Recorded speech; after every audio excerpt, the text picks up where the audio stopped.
A ustedes, amigos, que visitan la web de En Perspectiva para escuchar o ver las notas del programa, los invitamos a sumarse como socios 3.0. Nuestros canales digitales solo son posibles si cuentan con el aporte mensual de aquellos que los valoran. ¿Cómo inscribirse? Más información en www.enperspectiva.net/socios.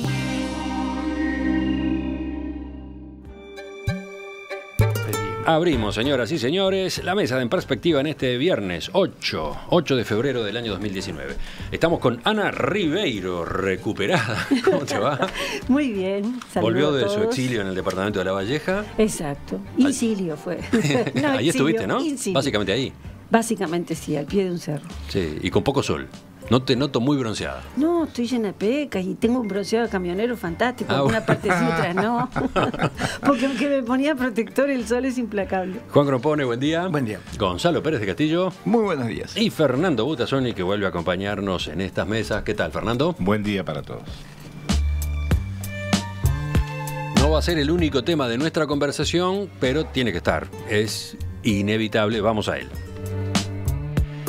El Grupo de Contacto Internacional sobre Venezuela, que se reunió ayer por primera vez en Montevideo, va a trabajar para establecer las garantías necesarias para un proceso electoral creíble en el menor tiempo posible en ese país y permitir, por otro lado, la entrada urgente de asistencia humanitaria de acuerdo a los principios internacionales. En la conferencia de prensa conjunta que ofreció con Federica Mogherini, la representante de la Unión Europea para Asuntos Internacionales, el canciller Rodolfo Noboa insistió en que la solución tiene que ser venezolana. Nosotros ayudaremos a que la solución sea venezolana, porque la otra alternativa es el caos, es la confrontación y con toda seguridad puede ser el conflicto armado. La declaración final sostiene que es crucial restaurar la plena democracia, el Estado de Derecho, la separación de poderes y el respeto por el mandato constitucional de las instituciones del país, más particularmente la democráticamente electa Asamblea Nacional. El texto fue firmado por Uruguay, la Unión Europea, Costa Rica, Ecuador, España, Italia, Portugal, Suecia, Alemania, Francia, Países Bajos y el Reino Unido. Bolivia, que había sido convocada, decidió no firmar la declaración final por no estar de acuerdo con todo su contenido.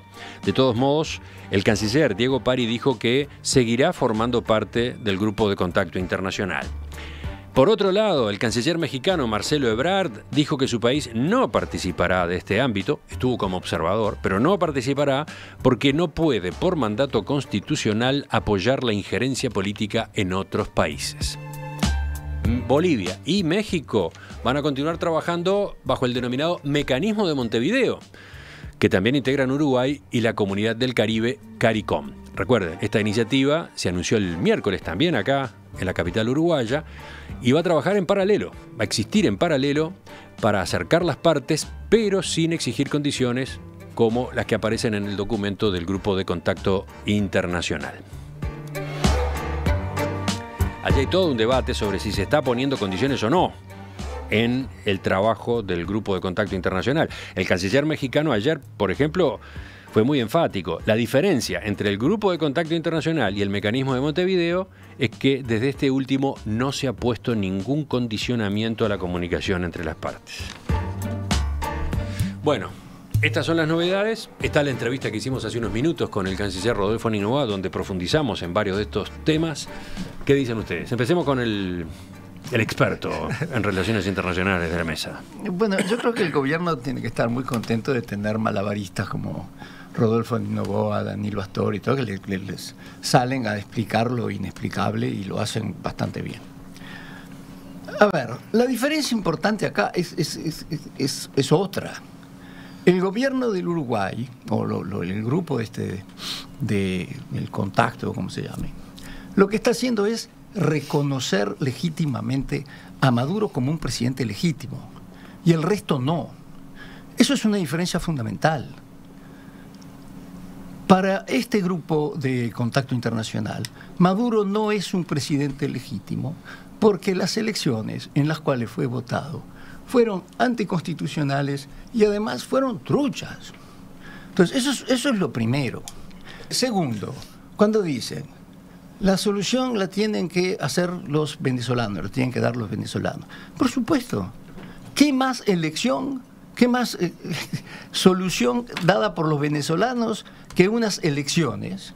Pero que las elecciones sean libres y sean limpias y sean monitoreadas por un ente en que la gente tenga confianza. Porque evidentemente en la última elección de Maduro, la propia agencia que tenía que verificar todos los datos se fue, se tuvo que ir del país porque había 1 millón de votos de más que no podía dar cuenta. Estás hablando de la empresa que realizó el sistema de voto electrónico. Tuvo que irse. Y era la misma empresa que había hecho todas las demás elecciones en las cuales legítimamente Chávez sí había ganado. Bueno, también la Asamblea Nacional había ganado la oposición, pero resulta que en esta la empresa se fue, se tuvo que ir, porque no estaba de acuerdo con la... Entonces, hay cosas muy de fondo en las que no están de acuerdo. Y yo creo que Rodolfo Nin acaba de hacer un ejercicio muy hábil de explicar que en el fondo están todos de acuerdo. No, hay cosas de fondo en las que no se está de acuerdo y tampoco se está de acuerdo. Hay cosas de fondo en las que no se está de acuerdo en los dos mecanismos, decís tú. Claro. Y una más es que yo creo que después de todas las negociaciones que ya ha habido, que Maduro ha tenido la oportunidad y se le ha ofrecido, ha habido mediadores de todo tipo, hasta el Papa ha mediado, y ha fracasado todo. La última en República Dominicana, el presidente de la Asamblea Nacional, creo que se llamaba Borges, no pudo volver al país. Digo, a ver, hay cosas muy de fondo. Yo no puedo creer que el Uruguay diga que se puede hacer elecciones con prisioneros políticos, con los partidos, con los líderes de los partidos políticos amenazados. Eso no es hacer elecciones libres y limpias. Entonces yo creo que... ¿Y Uruguay dice que se puede hacer elecciones con Bueno, yo acabo de escuchar a Nino Boa diciendo que no hay que interferir. Es decir, es tan absurdo como que, y esto lo digo siempre cuando apoyo el voto de los extranjeros, de los uruguayos que viven en el extranjero, es tan absurdo como que cuando se hizo el referéndum sobre el no en el Uruguay, los que estábamos afuera no podíamos votar. ¿Cómo no? ¿Y por qué estábamos afuera? Yo personalmente no, porque no estaba afuera por razones políticas. Pero digo, ¿cómo? Por supuesto que los venezolanos que están afuera tienen que poder votar. Por supuesto. Sí, pero tú estás mencionando algunos de los puntos que venían en el documento original de la Unión Europea para el trabajo del Grupo de Contacto Internacional y que en la negociación de ayer fueron quitados. Porque Uruguay entendía, Uruguay en particular, pero no solo Uruguay, que de esa manera se estaba incurriendo, sí, en injerencia en los asuntos internos. En cambio quedaron otros, ¿no? Quedaron otros que son más amplios, ¿no? Claro, pero lo que verdaderamente estoy diciendo, Emiliano, es que no refleja la diferencia de fondo que hay. Fernando, ¿tú cómo estás viendo todo esto? Yo creo que el esfuerzo, o los esfuerzos, porque son de muy distinto tipo, que se hacen a nivel diplomático, a nivel político, son loables, sin duda, y son inútiles. A mi juicio son totalmente inútiles, porque Estados Unidos ya ha decidido la intervención militar en Venezuela. Y la ayuda humanitaria es el mismo cuento de las armas de destrucción masiva, o del bombardeo de la cañonera en el Golfo de Tonquín, o del comunismo de Juan Bosch, o del bombardeo al acorazado Maine en la Bahía de La Habana en 1898, o del golpe de Estado contra Mogadech en Irán. Todos problemas que siguen existiendo. Es decir, Estados Unidos, con su política internacional, ha generado problemas mundiales que todavía persisten.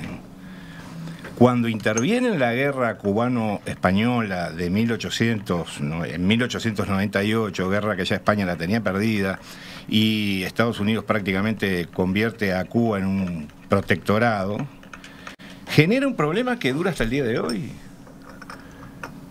Cuando le da el golpe con uno de los, con la CIA, digamos, al gobierno de Mogadech en Irán y propicia el ascenso del Shah, lo cual además genera toda una resistencia que culmina con el ascenso de los ayatolás, genera un problema que dura hasta el día de hoy. Cuando habla de las armas de destrucción masiva en Irak y se meten en Irak y lo convierten en un gran cementerio, no estoy hablando de la primera guerra del Golfo para desalojar a Irak de Kuwait, sino de la segunda, las armas de destrucción masiva no existían, era una mentira, y el problema subsiste hasta el día de hoy. Tú decís que en este caso, en el caso de Venezuela, el ingreso de la ayuda humanitaria sería... Va a generar un conflicto. Sería como un pretexto, es como una provocación para que después pueda terminar dándose la intervención. ¿Esa es tu lectura? Va a generar un conflicto. Va a generar un conflicto en la frontera, Colombia se va a involucrar, Brasil va a ser solidario con Colombia, y ahí vamos a tener el panorama completo. Es decir, a ver, que Maduro sea un tirano impresentable que deba ser sacado del poder y que haya elecciones libres en Venezuela, me parece que a esta altura todo el mundo o buena parte del mundo está de acuerdo. Todo el mundo no. Ok, pero que eso propicie, habilite, genere una intervención militar norteamericana en Venezuela, me parece que es lo único que hay que tratar de evitar. Bueno, y es lo que mucha gente está justamente no evitando, sino asusando. El canciller Nino Boa manejaba ese riesgo, ¿no? Recién, en la entrevista. Pero es que es obvio. Manejaba ese riesgo y por eso entendía que había que intentar por distintas vías el diálogo, la aproximación. En especial el grupo de contacto internacional, vieron que se dispone a contribuir en esa materia, ¿no? En ordenar esa materia, porque evidentemente es un asunto muy sensible. Se necesita ayuda humanitaria, pero al mismo tiempo el ingreso de la ayuda humanitaria implica peligros de otro tipo, ¿no? Ana. Me gustaría leerles algo. Acércate más al micrófono. ¿Tiene que ver con el tema que estamos hablando? Tú dirás. Yo leo y tú después me dices. La conferencia no produjo, en efecto, resultados concretos. Ni consiguió nada que no se habría logrado a través de canales diplomáticos ordinarios. Pero, tal como explicó con cierta pena el ministro de Estados Unidos en esta capital, está refiriéndose a Montevideo, una conferencia de tipo panamericano es nada más que una conferencia habilitante, cuya misión no es hacer, sino preparar la maquinaria para hacer las cosas que la conferencia acuerde que se deban hacer, o en todo caso, intentar. Casi todos manifestaron una verdadera demostración de sentimientos de paz, e incluso hubo quien intentó el lanzamiento de un programa económico, coordinador, previsor, intercontinental. Durante la primera semana de la conferencia hubo una tendencia de algunas delegaciones, sobre todo la argentina y la mexicana, de formar un bloque contra Estados Unidos. Pero psicológicamente en esta segunda semana esta tendencia desapareció, aunque Cuba y Haití están lejos de mostrarse amigables. La actitud de las mayorías de las repúblicas de América Central es desconcertante. Sus delegados son invariablemente elocuentes.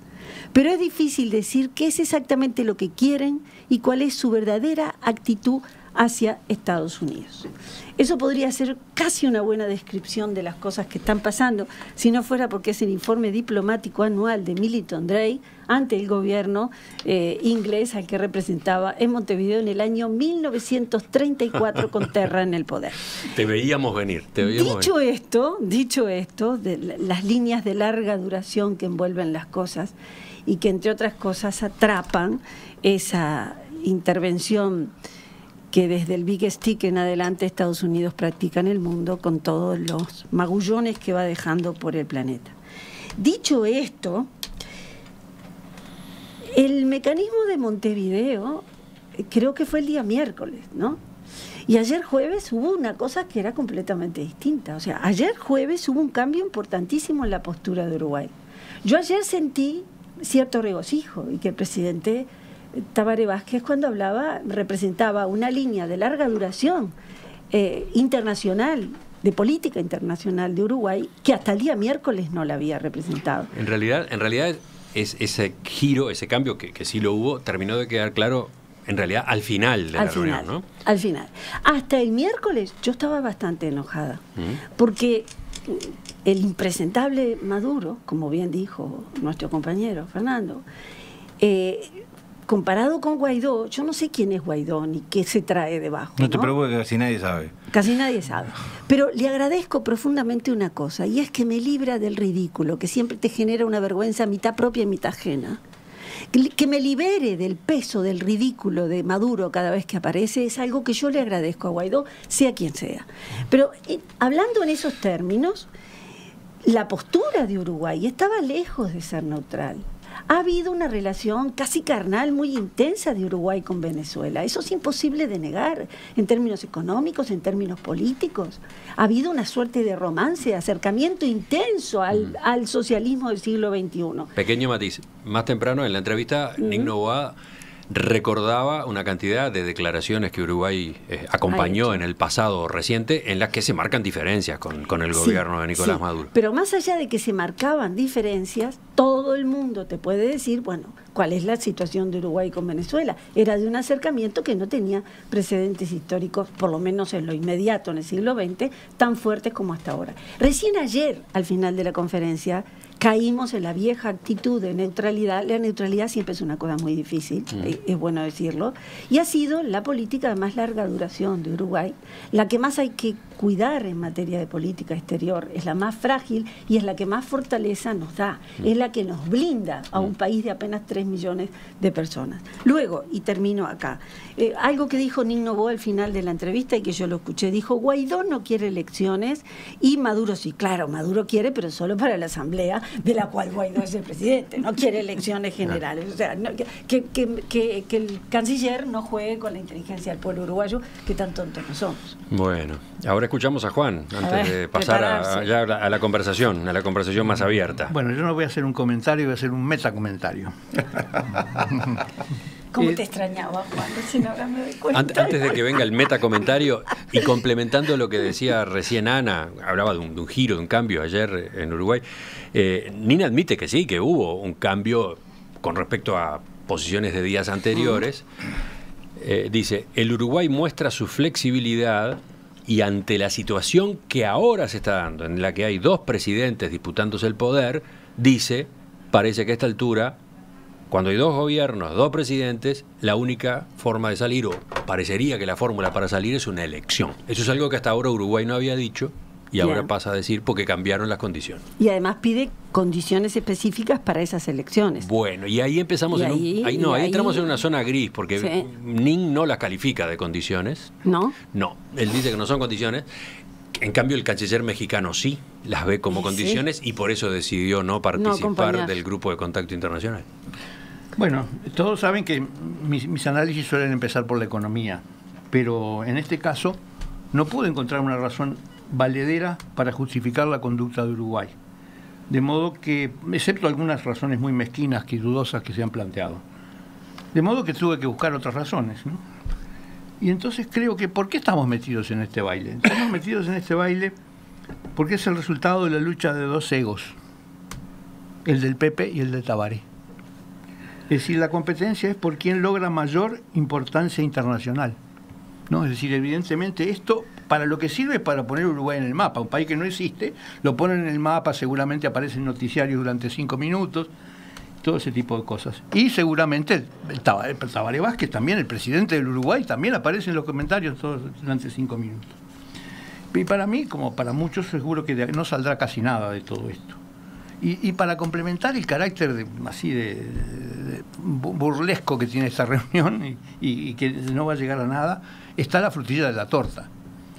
Rusia no fue aceptada como observador, pero México sí. Es decir, ¿cuál es la razón por la cual pasa? Es decir, en definitiva, buscaron un pretexto cualquiera para que no evitar que Rusia, que seguramente iba a ser una cosa complicada, una presencia complicada en esta reunión, no estuviera. Pero la rechazaron por la misma razón que aceptaron a México, por ejemplo. Así que todo esto... Es un punto que es un buen signo de interrogación. Por el enorme préstamo económico que acaba de hacerle Rusia a Venezuela para la compra de armas. Rusia tiene sus buenos intereses puestos en Venezuela. Intereses económicos en Venezuela, eso no cabe duda. Los tiene, y de esa forma queda colocada a favor de Maduro, ¿no? Porque es un sostén fuerte del gobierno. No necesariamente, ¿no? Tú decís que ha ido aflojando un poco, también ha ido flexibilizando. Lo que quiero decir es que en materia de préstamos y cobro, la garantía que pueda tener Rusia de que un nuevo gobierno en Venezuela le pague efectivamente lo que prestó, me parece que es más que suficiente para que no se haga mucho problema con eso, ¿no? Creo que hay otros intereses, pero el poder cobrar lo que prestó no me parece que sea. A ver, lo más. ¿cuáles son los otros intereses de Rusia? Pasémoslos en limpio brevemente. Bueno, volver a terciar en la arena internacional, tener con costos relativamente bajos un pie metido en América Latina, tener una política, digamos, imperial, por decirlo de alguna manera, o con esbozos imperiales. Zarista, una política zarista. Seguro, entonces me parece que esos son intereses ciertos, mucho más simbólicos que efectivos, pero intereses al fin. ¿Y los de China? ¿No había nombrado a China es otra todavía? historia. Esos son Esa es otra historia. Esos son económicos.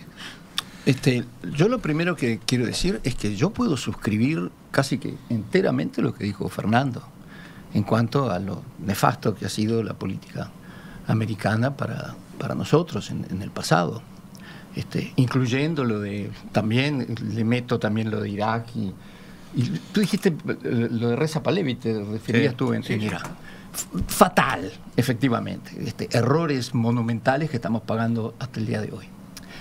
Pero justamente por eso, a mí me parece que es muy bueno que al problema de Venezuela que existe y que no se puede negar, yo creo que ahí tenemos verdaderamente un régimen dictatorial e ilegítimo, que venga la Unión Europea y un grupo de países latinoamericanos democráticos a proveer otro tipo de salida, y una salida pacífica y una salida con elecciones libres y limpias, a mí me parece que es una oportunidad que tenemos que aprovechar justamente para evitar que suceda eso. Si la ayuda humanitaria entra a través del ACNUR y de la OIM, yo creo que lo que podría provocar un problema es si Maduro comete la torpeza de pararla. Bueno, ahí sí, efectivamente se puede armar un problema. Yo espero que no. Pero ya la paró en el puente. Por el momento, vamos a ver qué pasa. Pero digo, yo creo que justamente, Fernando, tenemos que tratar de evitar que la solución termine siendo que nos venga a salvar, entre comillas, nada menos que el señor Donald Trump, porque eso es inaceptable para toda América. Está bien, Gonzalo pone el acento en un aspecto de la declaración de ayer, acá en Montevideo, en la Torre Ejecutiva, esa de que para facilitar el ingreso de la ayuda humanitaria, el Grupo de Contacto Internacional propone apoyarse en ACNUR y la Organización Internacional para las Migraciones. Que son organizaciones que de ninguna manera pueden tacharse de ser derechistas. Es decir, créanmelo, es decir, el ACNUR está metido en todos los lugares más complicados del mundo y ha hecho un trabajo infernal. El hecho de que intervengan en esa tarea organismos internacionales de ese peso, del sistema de Naciones Unidas, yo creo que evitaría barrabasadas. Bueno, pero con el barrabasadas de Maduro, barrabasadas de Trump, ¿eso es lo que tú decís? Con el criterio que se ha manejado aquí, no sería tan así, porque las Naciones Unidas formalmente, y Guterres lo ha ratificado, reconoce como legítimo el gobierno de Maduro. Sí, bueno. Entonces, de alguna manera, la Organización de Naciones Unidas en este conflicto tiene cierta parcialidad, de acuerdo a lo que se ha planteado aquí, ¿no? No, Fernando, el tema es que la Organización de Naciones Unidas es una organización muy seria. Entonces, Guterres no puede no reconocer a Venezuela a menos que la Asamblea General o el Consejo de Seguridad se lo mandaten, digan nosotros no y la expulsen a Venezuela o al gobierno de Maduro.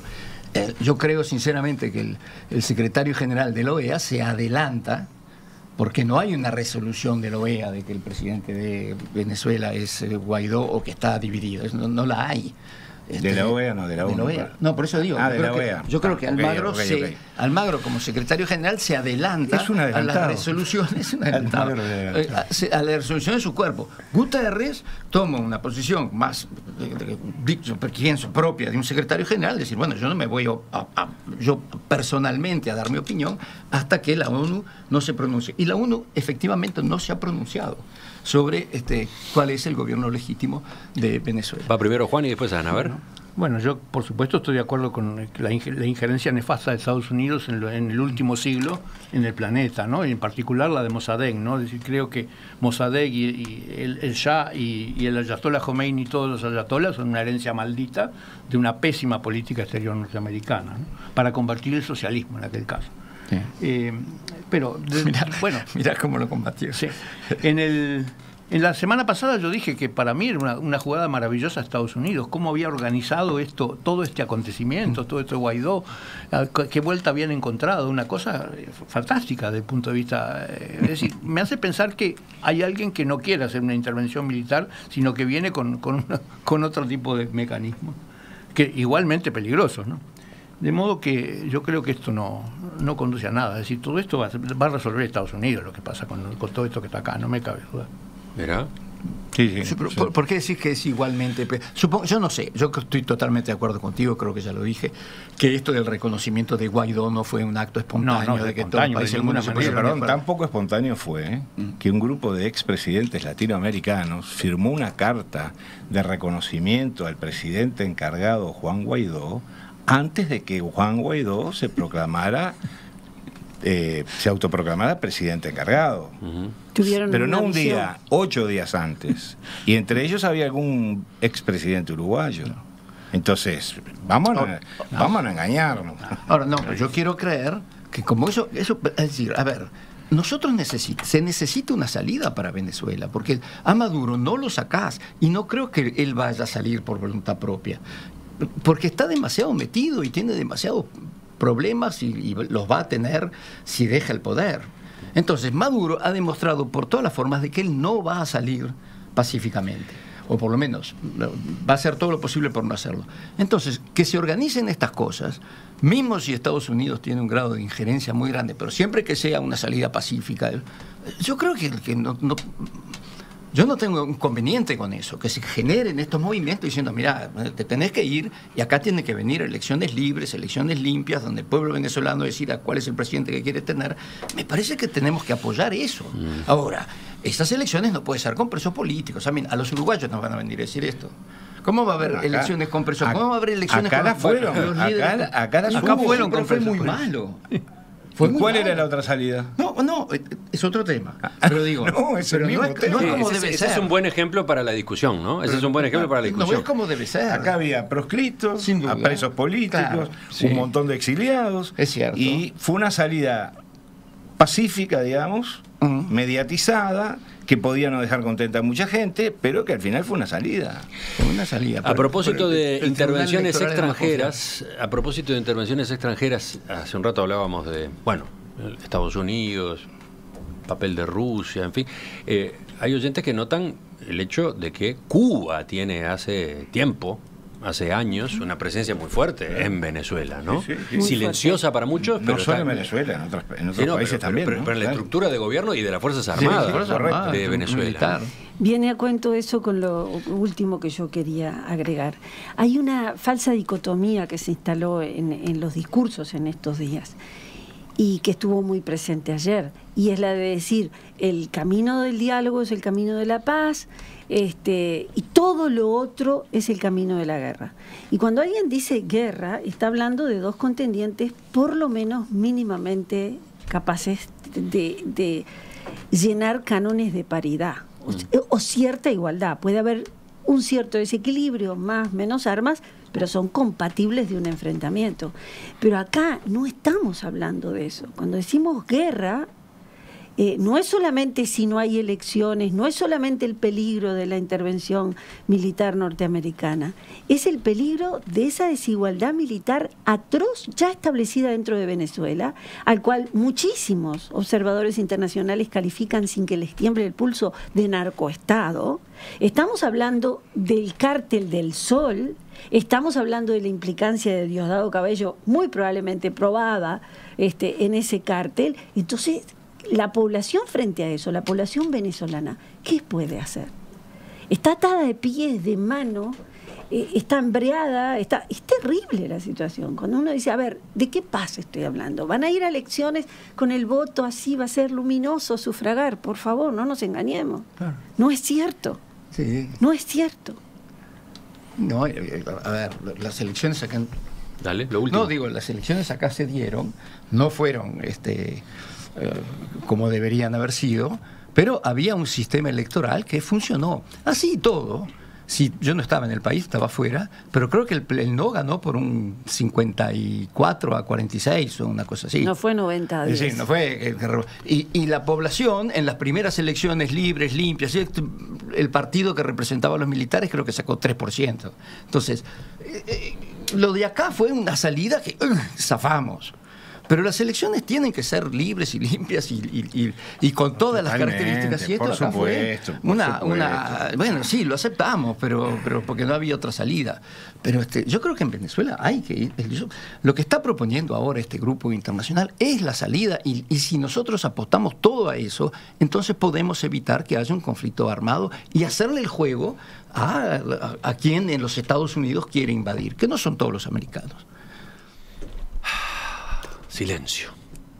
Se hizo silencio en el estudio. ¿Ordenaste silencio? No, yo no ordené. Estábamos en una animadísima conversación. Sí. Retaseando la información a la audiencia. Continuando con el tema de la crisis de Venezuela y las tratativas en busca de una salida. Continuando, porque no pueden parar. No vamos a parar. ¿Hasta cuándo estaremos tan pendientes de Venezuela en Uruguay? ¿Hasta cuándo nos obsesionará a este grado esa situación?